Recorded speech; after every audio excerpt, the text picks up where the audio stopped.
This week on Hermitcraft. I didn't even tell you, I declared war.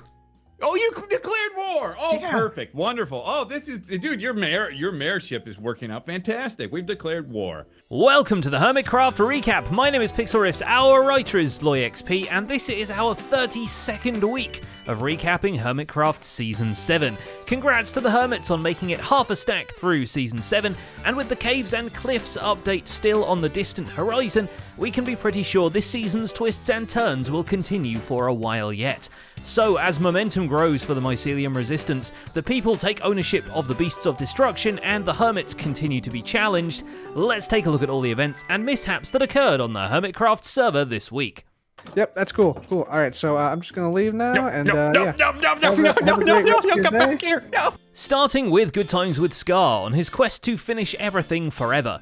This week he chose to catch up on every project left unfinished, from the upside down fire truck he promised long ago to the right way up debris elevator delivery line.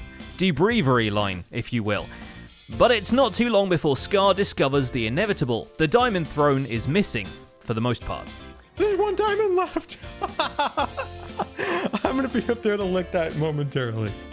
Now that the city budget was threatened, Scar cracks down much harder on the Mycelium Resistance, even installing a HEP headquarters in the area. Are you spelling environment? You said hip. Are we spelling environment with an I? Well, I mean, it's It would be more like hep, wouldn't it? okay. That's HEP then. Fine. Luckily, they soon find Mumbo's vault of stolen goods, plus Cubfan rolls up with the profits from the auction, so the bank is not entirely bust, not as long as they can find the Kaguma that they lost.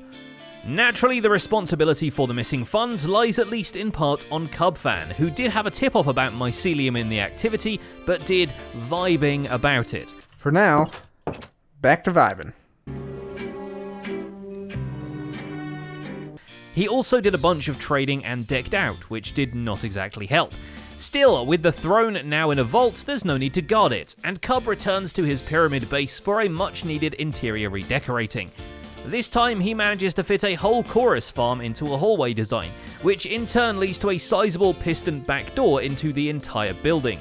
His journalistic duties are fulfilled too, and the news of the throne disappearance comes out with the Hermit and Herald, as well as news of their main reporter winning something or other on Twitch again.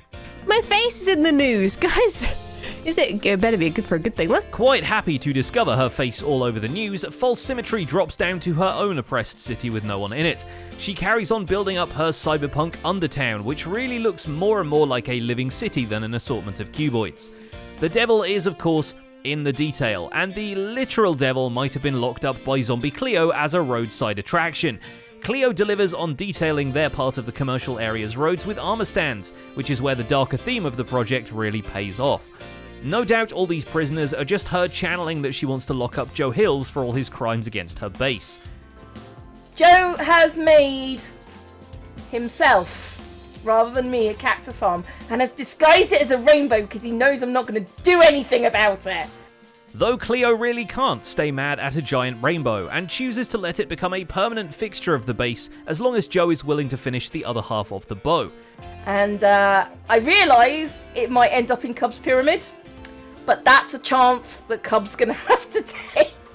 Which is a lucky development because the two do meet up later into the week to start working on the community Halloween area and its many pumpkin patches, chatting about scary movies all along. Grudge is, the American, Grudge movie is one that I find particularly terrifying, just because of the sound she makes when she's croaking to death. Oh, yeah, it's kind of like. Don't do it. No. As usual, Joe is getting in the Halloween spirit, and not just by telling us horror stories about parenthood. Decorating an island in the Strait of Gibraltar in festive fall colours and getting the dog park ready for trick-or-treating, Joe treats us to the director's cut of his and Zombie Cleo's horror movie recommendations, which is worth watching if only to find out why Joe thinks Picard is the Cougar Town of Star Trek. I don't know what that is, and now I'm afraid to ask. Stress Monster also finds herself getting spooky up in here, decorating herself for the season, and then tracking down some spider and zombie spawners for use in a haunted house minigame. She builds the facade in a sepia-toned time-lapse, leaving the inner workings alone for now, but the old stress mansion may already be haunted by a baby zombie in gold pajamas. Obviously, I've kind No! There's a little geezer in my building! I'm not going in there. I'm just gonna fly away and wait for him to despawn. Stress also wants to hop on the decked-out hype train, but doesn't have a key handy. So, while exploring the shopping district, she bumps into the renewed rewards for the hedge games, about which more later. Fashionably late to the party, Rendog adds his face to the decked-out roster and, taking the dress code a little literally, digs up his old Triple R costume and gets ready to wrestle the Ravagers. Sadly, his early runs get tag-teamed by the 1-2 punch of burning in lava and being pinned by the Beast. And to add insult to injury, the next decked-out shulker box he finds in the shopping district is actually a troll by Etho. Amazing! Wait, that's a big troll. Dang it, Etho! After getting his revenge and meeting up with Grian to trade in leaves for the hedge games, Etho and Ren cross paths once again at a meeting of the Mycelium Resistance. I mean, it's getting kind of punky down here too. I'd prefer if we moved out, to be honest. Yeah, I mean, it's... Etho was a little early to that meeting, so he spent the intervening time working on a new storage system to refuel the shulker boxes he keeps organised in his ender chest. Swinging by the auction hall on the way to decked out, it turns out he's won the 12 bamboo with an equally significant stick, although he was hoping the bamboo would come with a certificate of authenticity. His time in decked out is well spent, having by now discovered several of the dungeon's better kept secrets, but he cannot evade the beast for long. Please leave me alone. You followed me in here? No. No! At least he manages to pass the baton back to B-Dubs, who safely retrieves the infamous end rod from below a volatile end crystal. More important though is the attached invoice, in which Etho offers him a chance to build his way out of a fee for note block services if he'll design an entrance for the gaming district nether portal. B-Dubs' imagination kicks in, and the result is a train crashing its way out of, or perhaps into, the landscape of the Netherlands. After briefly assessing the disappearance of the Diamond Throne, B-Dubs steps into decked out for the first time since he helped build some of it, and successfully escapes to polite applause from Etho and Corrales. Not a bad set, if you ask me. Pretty impressive. Pretty impressive indeed. Come on, take a look. Everybody wants to see what B-Dubs did on his first try, easily. Corrales, still in debt to Etho over the note blocks under his desk, shields out a few shulkers worth of produce to sweeten the deal. This is not a down payment, this is a gift down payment, which means you don't have to share this with your evil boss, Vintage Kebab. All yours, love, Papa K. With his farmyard doing apparently better than expected, it's no wonder Corrales decides to expand into the cow industry. With a steady supply of steaks, he gets right into the meat of things, opening a burger restaurant in the commercial district, as if to taunt its former inhabitants. It looks delicious. Vintage Beef is also keen to bring the illusion of convenience food to his cyberpunk cityscape, setting up a cash and carry with that new Smash character as the mascot. Look, there's the head, there's the cyan-colored shirt, the blue pants, and then that little green thing is just him holding money. But after spending some time in decked out and trading with his fellow players, he develops the seedy underbelly of the island town some more, even going to the nether to fish 2 striders out of the lava ocean and bring them back to a tunnel under 3 Fox Hole. Back at the shopping district though, Beef has a bone to pick with Iskal, who may have broken the llama shop in his haste to add curbside transportation to his road, and Welsknight, whose shop was never entirely mob-proofed and may have led to the unfortunate deaths of staff in Beef's wallpaper shop. And so my theory is, mobs got out, they made their way down, they came over to my wallpaper shop, and they killed my employees. 2 hermits on my hit list now. 2 of them. So having finished a road with Vintage Beef, Welsknight has developed the knack for public transportation and decides to also road it up in the nether. It just occurred to him that his base is not accessible without an elytra, and he wouldn't want to ward off visitors like that. So Wells connects his neck of the woods to the rest of the portal network with a nether hub road and a rotunda build encasing his own portal. Maybe now Hell's Knight can finally find his road home. I feel like if you tasted this road, it would taste like cigarette butts and sadness. Wow, you're just pulling no punches there, Beef. Azuma Void too cares for the general public, which is why he takes out the entirety of the spawn island. Have fun drowning all over again. No, that place being a respawn point, Azuma took it for the perfect spot from which to sell backup gear. Under the water, there's a whole textile boutique with several kinds of armor for every occasion, enchantments provided kindly by Corrales. It's sure to make a profit as soon as people who just died and lost their gear start carrying diamonds around. And if you're gonna argue ender chests, then fair point, I guess. Of the diamond variety, because let's face it, if you've died, it might be to a bunch of mobs that you then gotta go and fight. So, a good incentive to make sure all of this armor is top notch. The underwater life is of interest to Hypnotized as well, though he is more interested in the kind that doesn't die, as it's no use for his oceanarium. Too bad one of the squids he grabs for the cause promptly kicks the bucket midway to the pool of life-saving water. Squid, no, it's taking damage, please don't die! No, Mr. Squiddy Pants! The other two make it no problem, and again we have to give mad props, because wrangling mobs who ignore player movement and also water currents is just an inch short of impossible. Now if he can train them into jumping through hoops, we'll be really impressed. You go that way, Mr. Squid. Ooh. Yeah, you punch them and then they take off like a rocket in the direction opposite of the way you punched. Oh, this is real good. In a similar way, Zedaf expands his own aquarium into the computer room.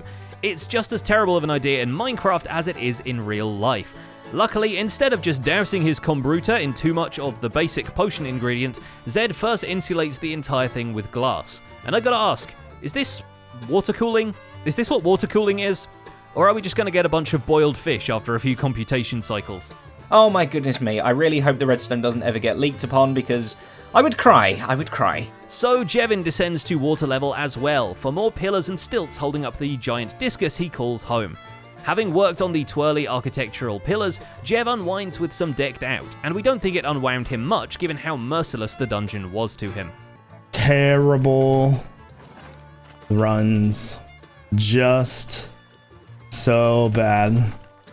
Like, literally the worst runs ever. They're, oh god. XBcrafted doesn't fare much better through decked out, though through no fault of his own. The machinery just wasn't spitting out compasses that day. Oh, son of... Yay!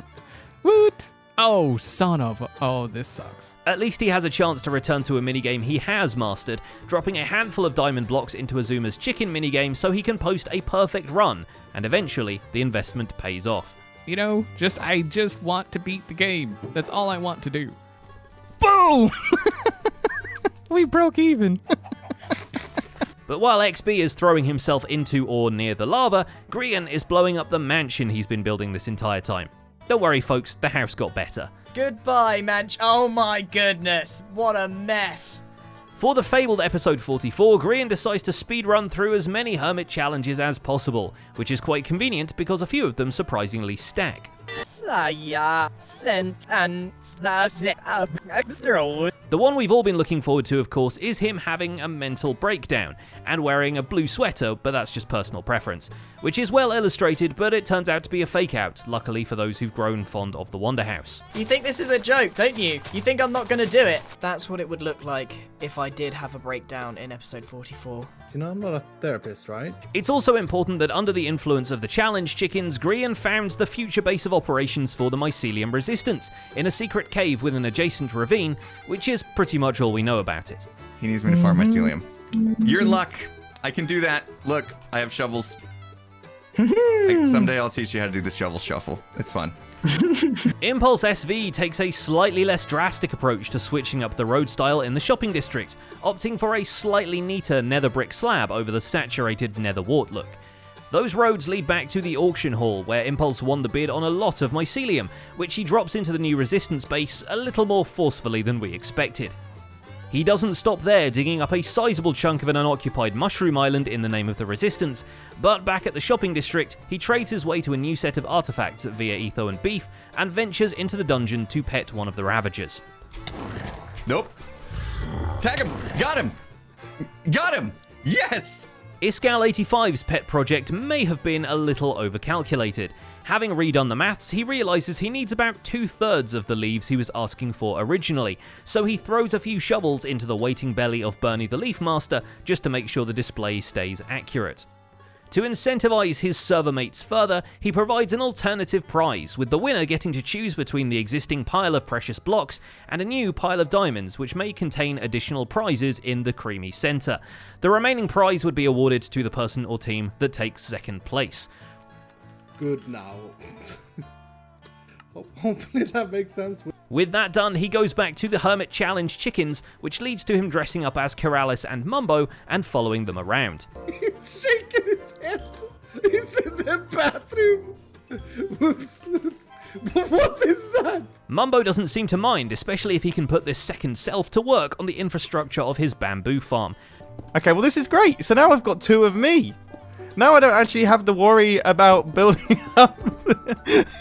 I can get the other me to do all the boring tasks, and I get to do the fun bits. His main concern this week is the complete lack of customers at the Odia store, so naturally he adopts the marketing strategy of introducing people to the product and asking them to pay later, like giving them free samples, except without the free part.